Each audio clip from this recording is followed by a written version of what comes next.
Good evening, everyone, and welcome to this evening's Urban Planning Committee meeting. In recognising the cultural diversity of our great city, I pay my respects to the local Indigenous people of Moreland by acknowledging that we meet on the traditional lands of the Wurundjeri people. I offer my respects to the Wurundjeri elders past and present, and to all Aboriginal and Torres Strait Islander people.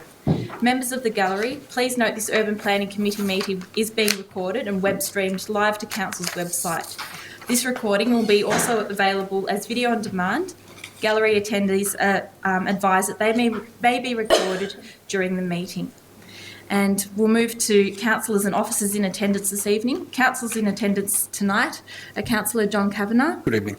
Councillor Lambros Tapanos, Councillor Rob Thompson, and myself, Helen Davidson. And the officers in attendance tonight are Philip Priest, Planning Coordinator Robert Shatford, Planning Coordinator Mark Hughes, Principal Urban Planner Kate McLaren, Senior Urban Planner Nick Malekna, Senior Urban Planner Neil O'Brien, and Governance Officer Saskia Hunter. And do we have any apologies for this evening?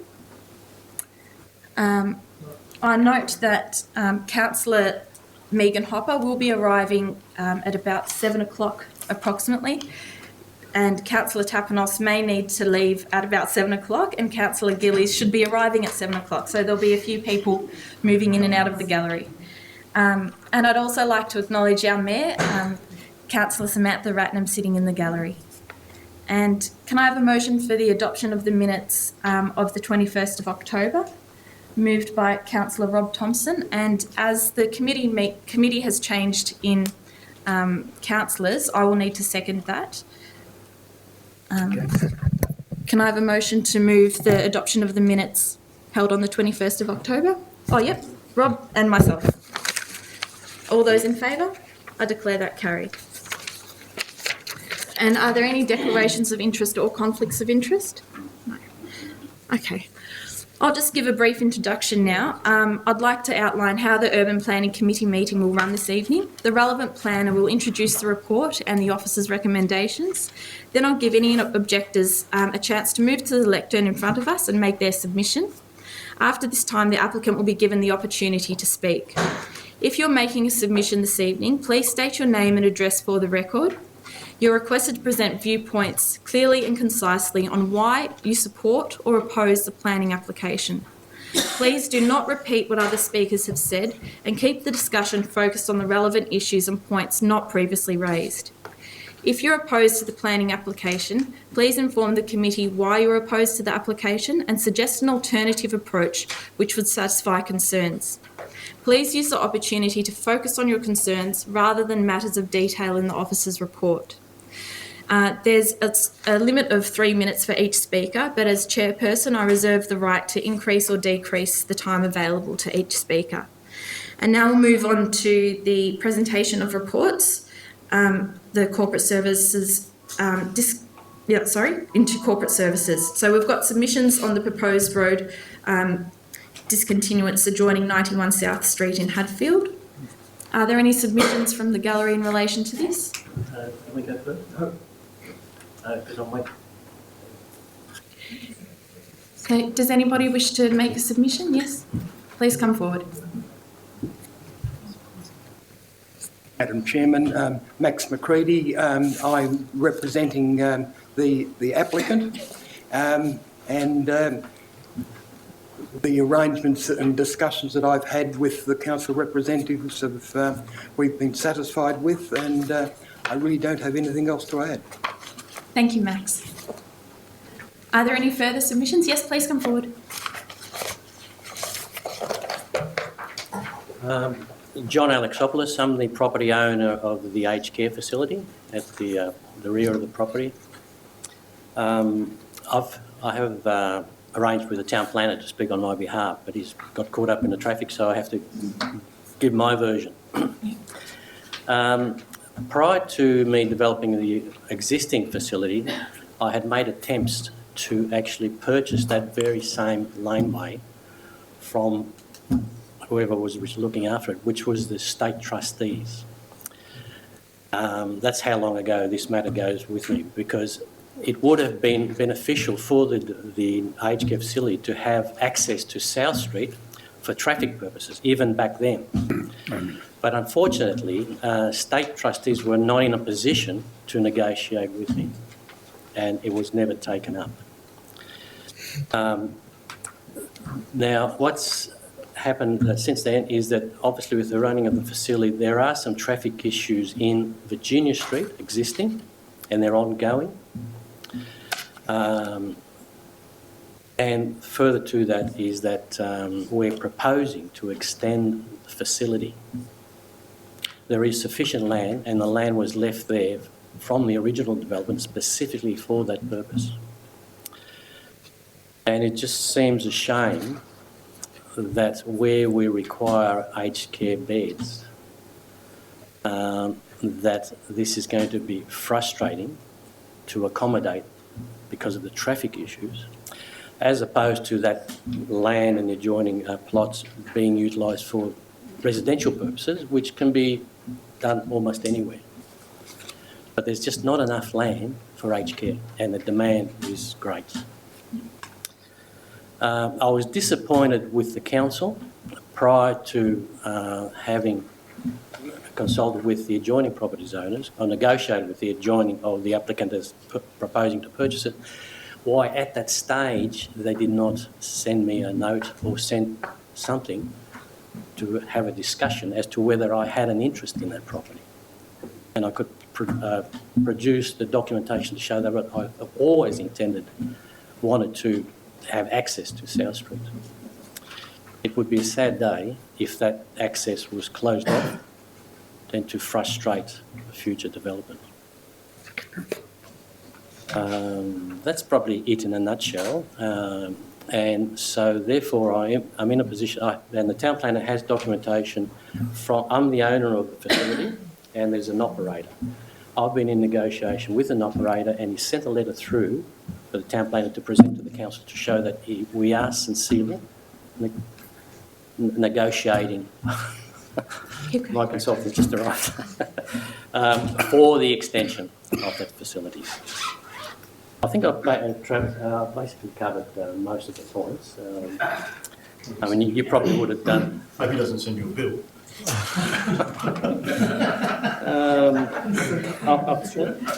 couple of handouts. Certainly, yes, that's a part of the documentation. Should begin 10 minutes.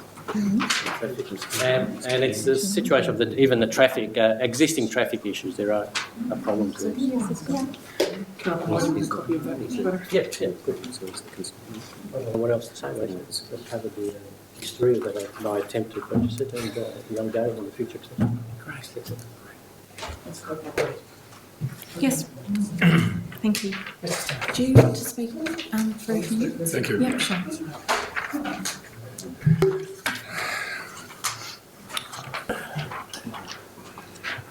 Yeah.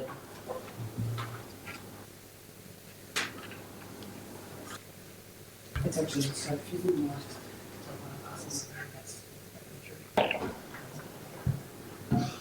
Any questions from the panel? I've got just one question. Is the closure of the lane, is your interest in the lane more during the building stage or the actual ongoing? No, it's an ongoing. And it would give access not only to our traffic, but that could be open to the public if so wish.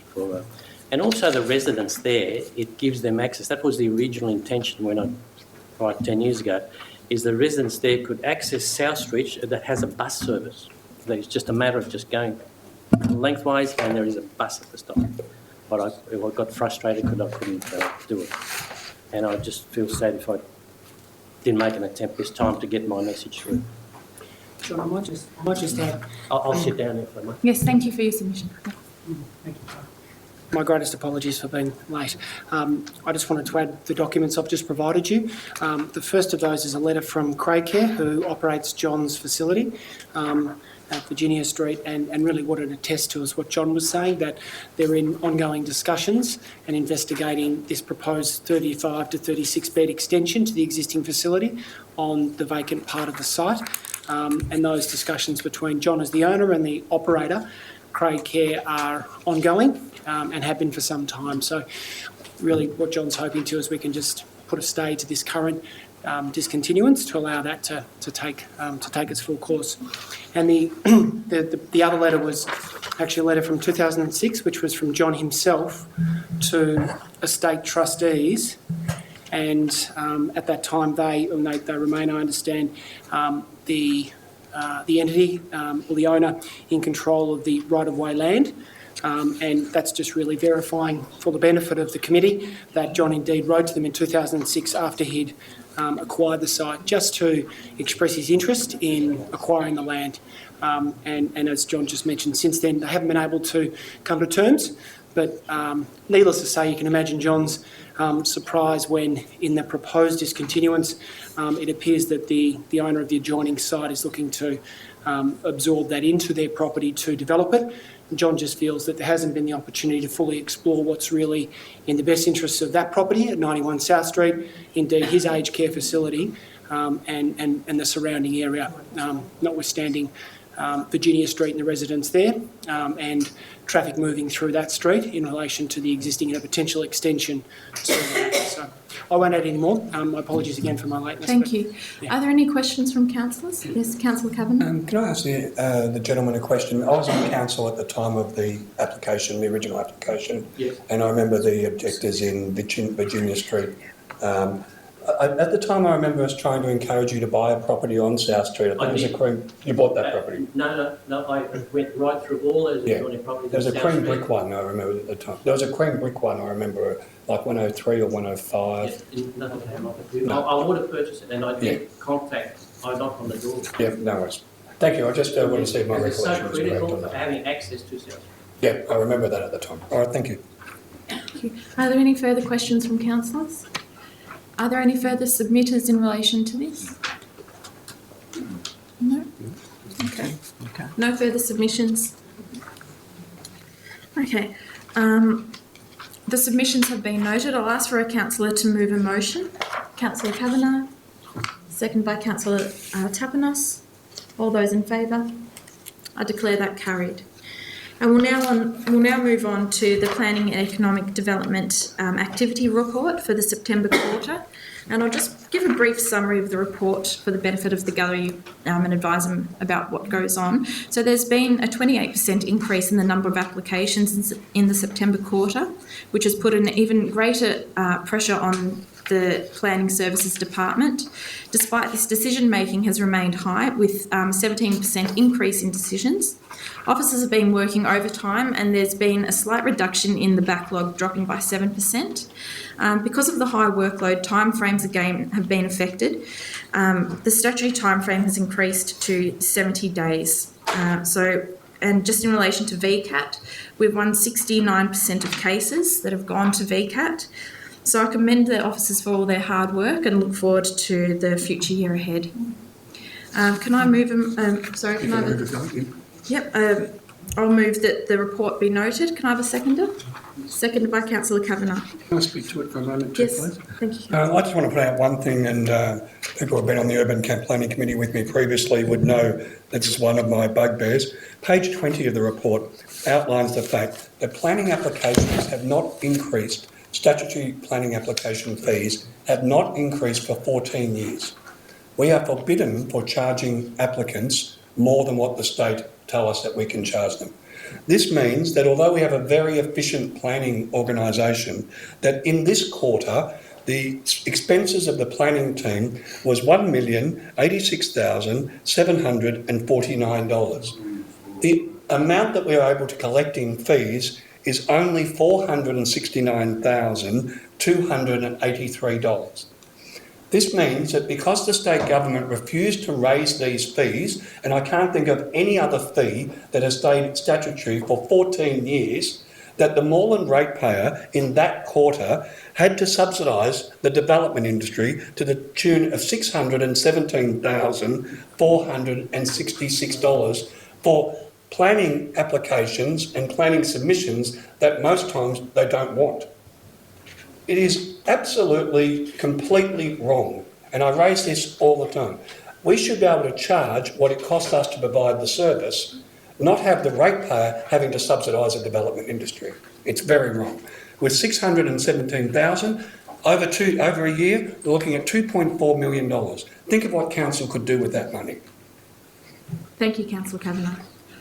Are there any councillors who wish to speak in relation to the report? No? In that case, I'll put the report to the vote. All those in favour?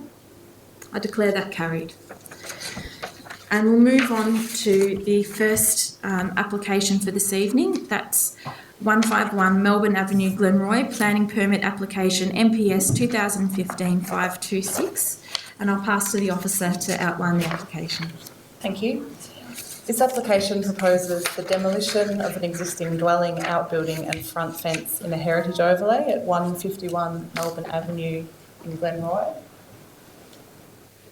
The site is located on the south side of Melbourne Avenue in a general residential zone, and it's affected by a development contribution plan overlay and a heritage overlay, and it's of individual heritage significance. The advertised plan is contained at page 55 of tonight's agenda, and on the screen it constitutes the demolition of all buildings on the site, as well as the front fence shown highlighted there. The application was advertised and 11 objections have been received to date, with one of those received after the officer report was written. The key concerns raised were the heritage value of the existing dwelling, the neglected state of the property, amenity impacts of possible future development of the site, and safety concerns at possible access to the Murrell Street kindergarten through the site. The key consideration for the proposal is whether the demolition will adversely affect the heritage significance of the site.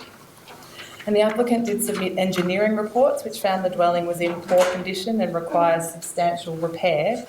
They did not conclude that the dwelling was so structurally unsound as to require complete reconstruction of the whole, which is what is required under Council's heritage policy in order for total demolition to be considered.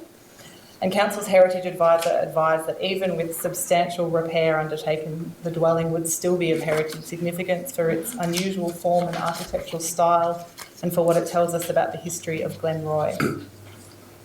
As the proposal will remove all heritage fabric from the site and is contrary to the heritage objectives of the Moreland planning scheme, it's recommended that a refusal issue subject to the grounds outlined on page 47 of tonight's agenda and which appear on screen.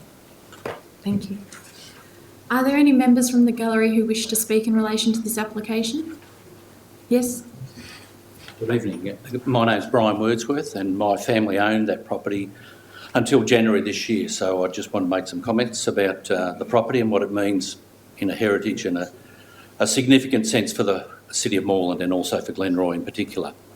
The house was built in 1915. It's 100 years old. We should be celebrating rather than proposing its demolition. Its first historic reference was in 1916 when a serviceman left that house to go to serve Australia in France in 1916. It's been in our family for 68 years and has always been well maintained by our family. In fact, there was an inspection by Panels Victoria when all this heritage overlay was being proposed. They visited the property in 2010 and they reported that the property was in good condition considering its age and its structure. The house has never been vacant in that whole time, and until January this year 2 people were living in that property quite happily and easily. Obviously we also maintained the property for sale purposes, so it was always well maintained. And we met all of the heritage overlay requirements when they were imposed, and we never took any steps to damage the property or anything like that. It would have been an easy thing to do. But since January this year, 10 months ago, there has been significant deterioration in the property. Now, whether that's for whatever reason there has been a significant deterioration, I won't comment on how that has happened, but it does appear as if the place has been neglected seriously. I emphasise that the purchaser was fully aware of the heritage overlay constraints and requirements on the property, and that he was fully informed at the time as part of the contractual process, as well as we individually informed him on the day of the sale.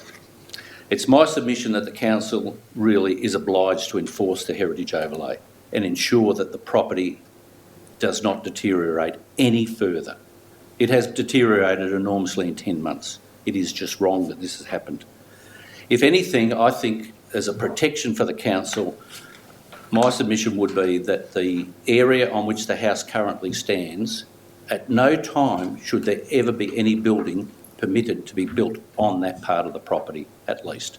That would, in my mind, deter any future deterioration of the property and impose an obligation on the owners to ensure that the property is well maintained. It is a very unique property to Glenroy and to Melbourne and Victoria and Australia. It's 100 years old. We should be celebrating its existence rather than proposing its demolition. Thank you. Thank you. Thank you, Brian. Are there any further speakers in relation to this? Yes, please come forward. Good evening. My name is Margaret Craddock. I'm a sister to Brian that just spoke. I'd just like to talk about the property. After our father's passing in 2009, my son Kevin Craddock moved into the property, and he lived there to the day before the settlement was 12th of January this year. So he lived there a good 5 years with another mate of his. So they maintained the lawns, the carpets were in all good condition, everything was working, showers, toilets. So we really respected the property. As we said, it was in our family for 68 years, our parents. And it's just sad to see, as I drive past from time to time since January, the deterioration. The exterior was in good condition, and you know, the curtains were taken off basically within a fortnight. The curtains and the blinds were all taken down. It was the doors were left open, according to some information from neighbours, and people have been living there, maybe squatters as you call them. So it's just really sad to see the deterioration in our parents' property. And also, the final thing I want to say is the new owner that took over it, he actually offered my son ongoing tenancy for $350 a week, which he didn't take on because he moved to Sunshine close to us. But he did actually offer him ongoing tenancy. So obviously he thought it was very habitable. So it was very habitable. Otherwise I wouldn't have allowed my son to live there. So that's, I'd like to just share that with you. Thank you. Thank you, Margaret. Can I ask a question? Can we wait to the end? Yeah. Are there any further? Yes, please come forward. Good evening.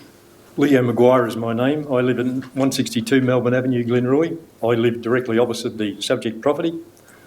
I've extensively looked at the consulting engineer's report and the Green Heritage report, and I raise a question about the integrity of those reports as to whether they are written for the purposes of the owner or whether they're written for the purposes of informing the people here.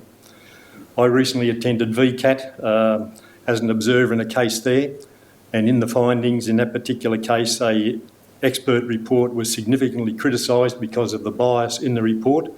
I think there is significant bias in both of these reports.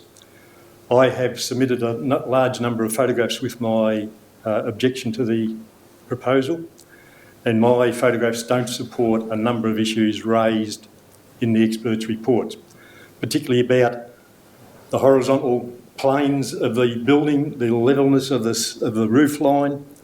They just don't accord with what the photographs show.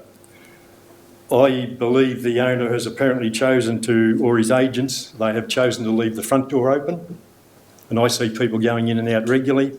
The two windows on the west side are propped open. That's not securing a property in my mind. The three gable fascias on the front of the building, they somehow or other became loose, which then enabled the roof on the iron, the iron on the roof to blow away. And there are 10 sheets of iron missing from the roof of the property. And that area of the roof missing is over the facade, which is what a lot of this application is about. We have had the nearest rainfall reporting area of this for Glenroy is at the Essendon Airport. That has had 400 mil of rain this year. We had 30 mil of rain in Glenroy on Oaks Day and the Saturday after. all of that water is going straight through into the front bedroom and the second bedroom. My conclusion is that in purchasing a property with a heritage overlay carries responsibilities to the community as well. Thank you. Thank you. Are there any further people who wish to speak in relation to this property? Yes, please come forward. My name is Chris McKenzie, just speaking on behalf of the applicants. The applicant, right.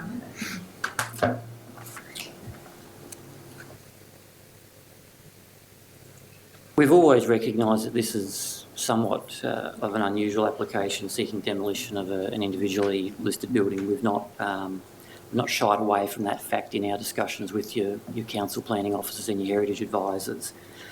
The planning scheme doesn't create an absolute prohibition on the demolition of an individually listed heritage building, but it does set a high bar. It will be a rare case where the relevant test that you're asked to actually look at will be met in a particular case. As you've had explained to you, you have a 100-year-old weatherboard dwelling in this particular instance. What you also have is a large site with a heritage overlay where a permit has previously been granted by council to build a basement and apartments in the back half of this large site and to completely redo the house itself internally into two separate units. So council have previously looked at this site and recognised that it has a future for development and the house itself could be turned into something quite different in terms of how its 100-year history has been compared to what its future will be. What's happened since my client has purchased the property is initially a structural report was commissioned, largely to examine the question of what would be involved in actually activating the permit that's been granted, which assumes that the house itself can be effectively rehabilitated with a completely new interior for 2 units. That report caused our clients a lot of concern that the process that was imagined under that permit may not really be possible because the extent of replacement of fabric that would be needed would ultimately end up with an almost complete facsimile or replica of the house with essentially no original material still being retained. What we've done since then, in the last month, in discussions with your planning officers, is had an updated report prepared that assesses the current condition as it was in October. It appears to us that in the report that's been prepared for you, there's not been any reference to that. The quote about the condition relates to the January report, not the October report, where we advised the council officers in October that we were seeking this latest information to best assist them to assess the facts as they stood. And the updated report from the engineers specifically came to the conclusion that there has been further deterioration throughout the course of 2015. Importantly, that the building is structurally unsound in its current condition and that to remediate the building to a habitable state requires effective reconstruction of the whole building. It goes into detail and talks about replacing all the internal linings, removing and replacing flooring, removing and replacing the external cladding, removing and replacing the roof, gutters, downpipes, services, stumps, re-levelling the floor. It's a comprehensive process that every piece of this house will be replaced to look the same as it was, but not actually what it was. That's the test that you're actually asked to look at. Council's officer report refers you to the general policy, and it's absolutely true that the general policy is to encourage retention of these types of buildings, to discourage demolition unless, and the unless is what you're asked to look at tonight. The unless is unless the building is structurally unsound, and that's what the material says. Unless the building is structurally unsound, that the contributory or significant heritage fabric is deteriorated beyond reasonable repair and would require reconstruction of the whole. So the specific thing that you're asked to look at when looking at this type of proposal, and it will be a rare proposal, is that if you actually have a building that is so far gone that you will end up with just a copy of what it was, That's where you get into the territory where replacement with new development can be seen to be appropriate. Now, I'm aware, I believe I'm aware in looking at the way the report's been presented to you, that you may not have had the benefit of that updated report presented to you in the way the report's been written. So perhaps what that leads me to say is there may be some benefit in deferring this application, having a report put back to you that takes into account the November condition, potentially even inviting the councils out to see the property as it is. Some of the neighbours have given you some information about the change in the condition since council may have last considered this 5 or so years ago when it was going through the heritage process. As I said at the start, we understand and accept this is a rare and unusual request, but the conditions for you to consider this are in a position where the policies in fact support or accept the proposal for demolition. The last thing I'll say is the heritage advice that accompanied the application specifically talks to best practice documentation through 3D modelling and full archival recording of the history, so that council and all the applicants will still have the ability to present the story of this site and the house to the community in a way other than retaining a copy of the building. Thank you. Thank you. Are there any questions from councillors for the applicant or the... Yes? A couple of questions. I'm not sure whether the applicant will be able to answer, or the previous owners, but or officers for that matter. When was the previous application granted by council that made substantial changes to the house? So the previous planning application that's live on the site, and September 2012 is the answer to that question. Okay. So that was when it was in previous ownership? Yes. Perhaps one for the previous owners. So we've heard extensively that a lot of the damage has occurred over the last 10 months, but substantial structural foundations and roof sort of damage. I assume that would have been an ongoing process of deterioration that would have occurred prior to January this year. Would that be a fair statement? The foundations would have been, but not the roof. The roof was not damaged at all when it was sold. It was not, you know, it was intact, obviously, and in place. So has there been any substantial work done to the property when it was in your ownership over the last few years to maintain or repair? Yeah, parts of it have been painted, and also any roofing on has been repaired and the like.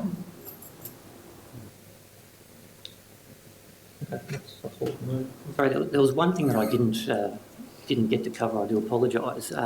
You heard from two of the former owners in making the submission against the proposition of demolishing the house. It may not be in your material, but the actual written objection from Margaret Craddock, who was one of the people who spoke to you, noted that in 2009 the former owners actually applied to council for demolition of the house, but were refused. So it's not a new proposition that someone might seek to demolish the house. That was never a proposal. Not after discussions, after the heritage overlay was imposed. We're just having questions from councillors at the moment. Councillor Kavanagh? No question at the moment. I just want to move something in a moment. Any further questions from councillors? Was there not a proposal for demolition previous?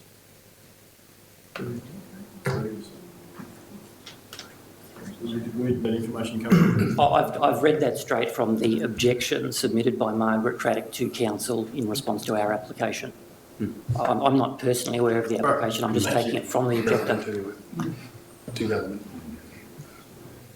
Madam Chair, I'd like to move the recommendation if there's no further questions. If there's no further questions, I'd like to move the recommendation on page 47, and if I have a seconder, I'll speak to it. Is there a seconder in relation to this application? Councillor Thompson? First of all, can I thank Brian and his sister, I'm sorry I didn't catch her first name, and particularly Leo for coming along. Leo's been an advocate for preserving things in Glenroy, and I appreciate that. I've spoken to her on a number of occasions. I think this is a clear-cut refusal, in my opinion. I think it's clearly a heritage property, and I was on council at the time that we placed the heritage overlay on. And I voted for it, and I'm pleased that I did, because I believe it's a heritage property. And it's undoubtedly. 1915 property.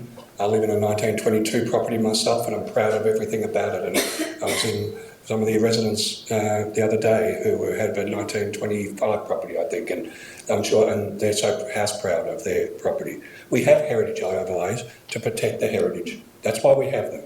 Right? I think it's disingenuous to say because it's now in a condition that has been brought on by the owner, it's now in such a poor condition that it then necessitates the demolition. I realise that in the planning scheme, we don't have controls that force people to maintain their properties. I realise that. But for the community good, you think that you would.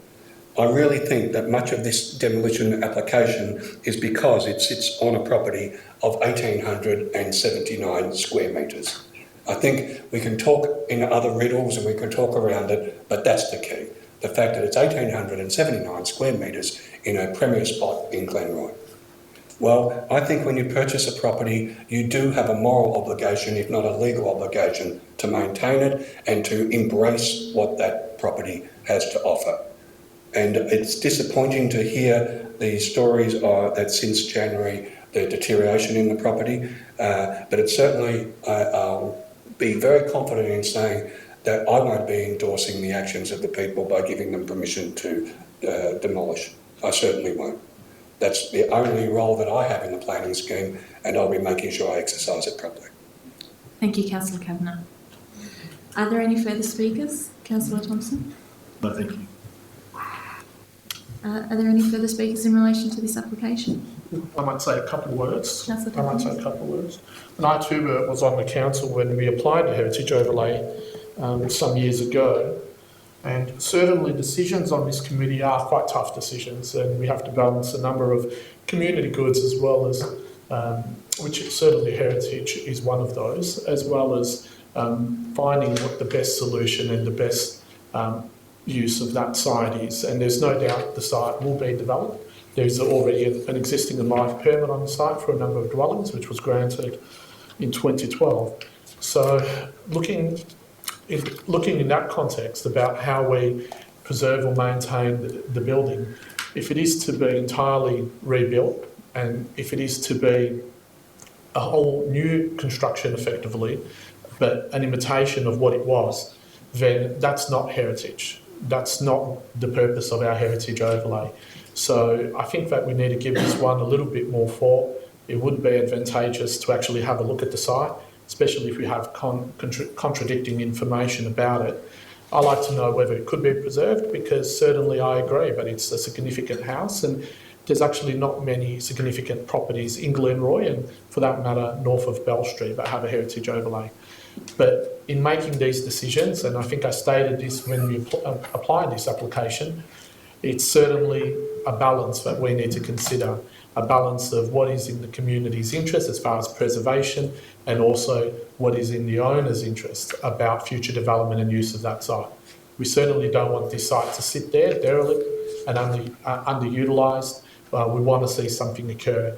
We want to make sure that respects the heritage fabric and it respects the surrounding areas, if possible. So I think this one isn't such a clear-cut one. I certainly would like to have some more information, and I think we should probably consider a deferral or re-looking at this into the future. So it's a difficult one. Yeah, that's all I'll say. Just to clarify, Councillor Kavanagh, are you seeking a motion to defer? It's on the table. So you can't. Okay. Well, I think if I can foreshadow perhaps to defer the resolution if the motion doesn't get up. So do we vote on that? On Councillor Thompson's I'll clarify that. So I'll move to if a foreshadowed motion, which means that if the motion of Councillor Kavanagh doesn't get up, that we readdress this matter at the next meeting of the Urban Planning Committee after we have all that information and we assess independently the structural damage or the state of the property. Thank you, Councillor Tapnos. I'll put Councillor Kavanagh's motion to the vote. All those in favour? All those against? I declare that carried. And I'll pass to the officer to sum up the process from here. Thank you. The Urban Planning Committee has decided to issue a refusal to grant a planning permit subject to the grounds as they appear in tonight's agenda and on the screen. Following the issue of the refusal, all objectors and the applicant will receive a copy of the decision, and the applicant will have 60 days to appeal Council's decision at the Victorian Civil and Administrative Tribunal. Thank you. Okay. We'll now move on to the next application, DED 97, Dual Railway Reserve, 27 Wilson Avenue, 325 Barclay Street, 331 Barclay Street and 15A Union Street, Brunswick. Planning permit application MPS 2015-503. And I'll pass to Darren to outline the application. Thank you. So the application before us is for 2 buildings, and they're shown on the screen there. It's known as the North Building, which is located to the left of screen, and the South Building. Those 2 sites are covered by a public use zone. Part of it is heritage overlay and also on the Victorian Heritage Register. The site's in the Brunswick Major Activity Centre and is covered by the proposed Design Development Overlay Schedule 18, which is the Brunswick Structure Plan, which has an overall height for 25 metres. Up on screen are just some various photographs showing the upfill shared pathway that runs through the site on the western side. Also a view from Barclay Street to the South Building, where the proposed South Building will be, and you have heritage cottages to the side. In a bit more detail of the North Building, comprises 8 storeys and 44 dwellings, 26 car spaces in 3 levels of basement, which is accessed off Little Gold Street. There are 46 bike spaces and 2 ground floor retail spaces. The South Building is also 8 storeys. It's 78 dwellings with 3 levels of basement and 74 car parking spaces. It has 176 bike spaces, 2 retail and a food and drink premises. They're the 3D images of the South Building. As on the left, it's as you would see it from Barclay Street. It's interfaced with the heritage cottages. And on the right-hand side, you see the 3D image of as you would see it from the station forecourt area. The proposal also includes public realm works to the station forecourt. Most of that work is not part of this planning application in that a planning permit's not triggered for the vast majority of those works, but they have been advertised so that people know what is anticipated, and importantly, there's a recommended condition of planning permit that requires those works to be undertaken. They include restoration to the forecourt, parking and seating areas, changes to the shared path, community garden. All the main gum trees will be retained except for 1 yellow gum tree. The community car parking area to the north of the station will be removed.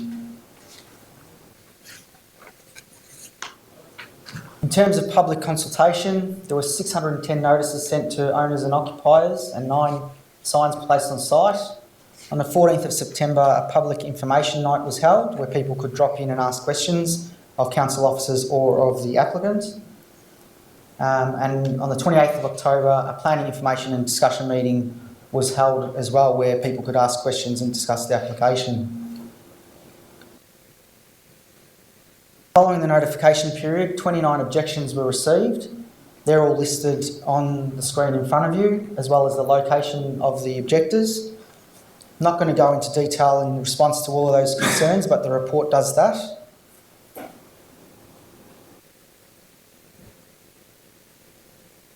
In summary, in the findings of the report, it finds that the proposal is consistent with the strategic direction of substantial change for this area. It's generally consistent with the 25 metre height control, and I put the word generally as in the north building's 25.4 metres and the south building's 25.5 metres. A positive of the proposal is that it activates the streets and the shared pathway, and in that sense the car access has been placed through the laneways, which is consistent with council policy to ensure that the main streets remain active. There's good amenity for future occupants and there are public realm improvements. So it's recommended that a notice of decision to grant a planning permit be issued with the key condition which I referred earlier, that all public works associated with the proposal must be completed. Thank you. Thank you, Darren. Are there any members from the gallery who wish to speak in relation to this? Yes, please come forward.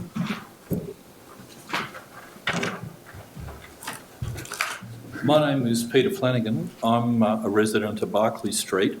I'm a regular user of the adjoining properties, which are also owned by VicTrack. VicTrack owns government railway assets, so they're community assets.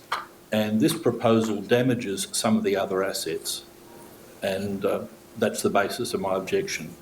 I've raised these objections with VicTrack and with council. I don't believe they're addressed in the officer's report, but I do propose solutions.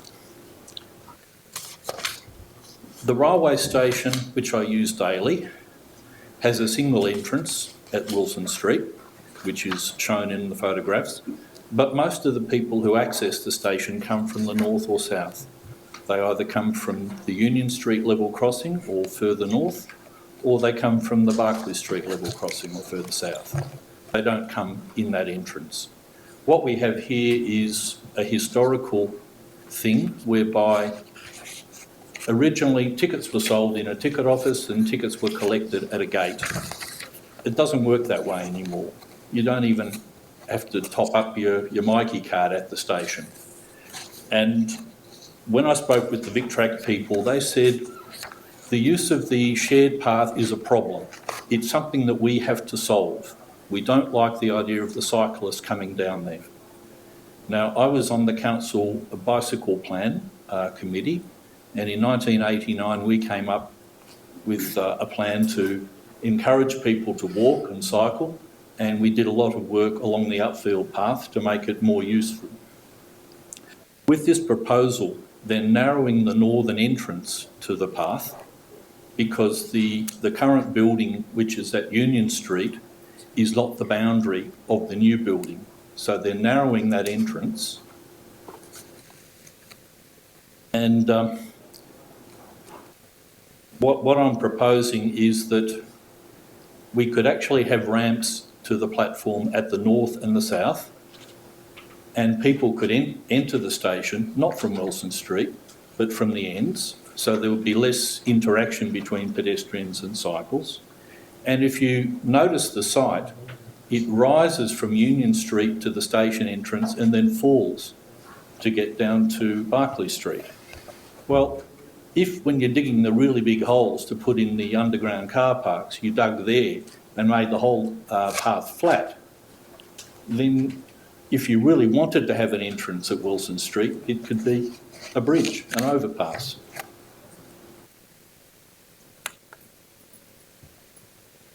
I might just leave it at that, but I'd point out that when VicTrack does developments elsewhere, they have an integrated approach with their parcels of land. They talk about residential and commercial redevelopment of a station. Here they've picked certain parcels of land to redevelop and the other half to leave alone. And if you talk about, well, does the site have enough car parking for the residents? Well, they've just taken away 60 car parks, the 60 car parks that the commuters are using for the station. So they're damaging the amenity of the station by removing all its car parking, well, except for a bit on the other side of the line, and they're narrowing the bike path. They don't have to do all of that. Thank you. Is there another speaker in relation to this? Yes, please come forward.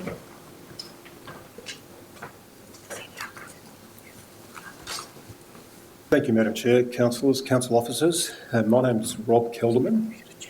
I'm a town planning consultant and I'm speaking on behalf of the permit applicant.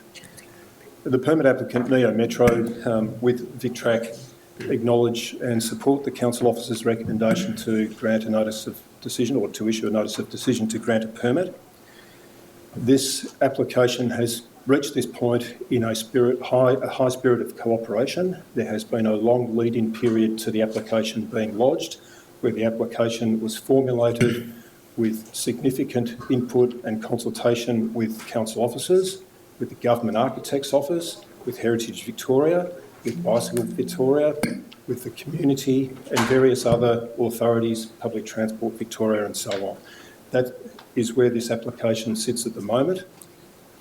As the council officer's report has highlighted, this proposal is consistent with metropolitan planning policy, which designates this immediate area as a significant change urban renewal area. It's also consistent with the outcomes that are sought by council in trying to manage that change that council has put forward through its proposed Design and Development Overlay Schedule 18 through Amendment C134, consistent with the outcomes that are sought by that document. And we say this is a quality development that will serve as the catalyst for future development in this area. It's put forward by a highly regarded developer, Neo Metro, that has won a number of awards from other inner city councils for the quality of their work, both in terms of the buildings, their livability and their placemaking that goes with those buildings. In terms of the heritage values of the site, about 90%, 95% of it is on the State Heritage Register. The proposal that we're now seeking council's support for tonight was approved. The same plans were approved by Heritage Victoria last week, so a heritage permit has been issued. So we respectfully request that council now adopts the council officer's recommendation. I should say part of the process has involved Neo Metro and VicTrack agreeing to everything that's been put forward to it by the council officers, and not just the council officers, but by the Government Architect's Office and so on. Just finally, Madam Chair, if I can, just in relation to the public realm works, yes, the application only relates to the buildings. They're the trigger. But yes, Neo Metro and VicTrack are committed to delivering those public realm works that will bring a significant community benefit. There's no narrowing of the bike track. That's complete nonsense. And the officers have quite rightly sought to deal with that through permit condition. So that's where it sits. After a process of about a year and a half, we would very much like the council's support to get this thing going. Thank you. I'll just check if there's any other members from the gallery who wish to speak an objection in relation to this. Yes, please come forward. And sorry, it's gone a bit back to front, but if you could take a seat, we may have questions for you after. Hi, my name is Paul Robertson. I'm one of the residents on the north side of Barclay Street. My objection is basically not to the development overall, because I think we all know that that's going to happen along that whole corridor of Sydney Road up to the railway line. My objection is the use of the row to access the underground car park, which is it's obviously in line with what council is recommending and trying to activate rows, around the whole Brunswick area. The issue being that it's far more a case of fashion over function. It would make much more sense to have the car park being accessed from Barclay Street itself instead of through a 3.7 metre wide alleyway at the back, which has several garages from the existing heritage properties opening right onto it. Obviously, those properties, the cars are going to be going in and out of those properties. The laneway is only wide enough for one car to go up at a time. Now, the applicant has, at the last meeting pointed out that they felt the same way about it. And, the new building itself has car park or car waiting area coming out to come down the row onto Black Street, but there's nothing at the other end. Now, Black Street itself at the moment has car parking on one side of it anyway, so cars can only go one at a time up and down that street. So it's really doesn't make any sense to have the row being used in this instance. that's it, basically. Thank you. Okay, thanks. Are there any further objectors in relation to this application? No further objectors. Questions from councillors to the applicant or officers? Do we have any questions to ask? Councillor Thompson? Was there a solution put forward for the right-of-way access for the road coming and going? The use of Barclay Street itself as the access. I mean, obviously, it's going to be less pretty if the car park entrance is at that end of this, or on that side of the building, showing out to more of the public and all that kind of thing. But realistically, it makes far more sense. Barclay Street's far, far wider and far more capable of handling that traffic without it causing congestion around the streets themselves. Was your concern more the congestion, or is it the fact that you may back onto the? I think it's the congestion around that whole row access and Black Street itself, and obviously tailbacks, and there's the potential for concern. I'm not sure if any of the councillors are aware of that junction, but it's a very, very narrow access, which is the properties on that come right up to the edge there, metal bollards, etc., parts of buildings and all that kind of thing. So there's not the potential there to make that wider, basically. Thank you. Councillor Tapnas? I'm just going to ask of the applicant whether any response was received to the requests of the first objector about the proposal with the entry ways to the north and to the south, because that did seem to make a lot of sense to me as a frequent user as well of that railway station. Excuse me. The concern from the gentleman who spoke before me is acknowledged. The applicant's position is simply this: it has been recommended by the council officers that the access to the south building be via the laneway that runs parallel with Barclay Street, and that has been accepted by the permit applicant. The reason that the council officers have suggested that is to maximise the street activation of the site frontage to Barclay Street. Having said that, the applicant would not be opposed to any condition that requires the access to be from Barclay Street. So we simply say we understand both points, and it's really a matter for council to decide. I was also thinking about the entries to the actual station itself, not so much the building that's been constructed. So that public realm space. Has any consideration been given about perhaps making the entry on Union or on Barclay to the public realm, the access to the train station? I haven't heard of that suggestion until tonight, but this application has been put forward with significant input by the public transport authorities. They will have their requirements in relation to how the station is to be accessed. The whole way through this process, there has been a strong desire by the council officers, by Heritage Victoria, by the Government Architect's Office to link Wilson Street and the public realm works that the council itself has undertaken to pedestrianise that street at the Sydney Road, at its eastern end to Sydney Road, and to carry that through to the entrance to the station. So with all of that in mind, and dealing with all of those authorities, including those that set the parameters for how the station is accessed, because they're the public transport authorities, we've worked with all of that.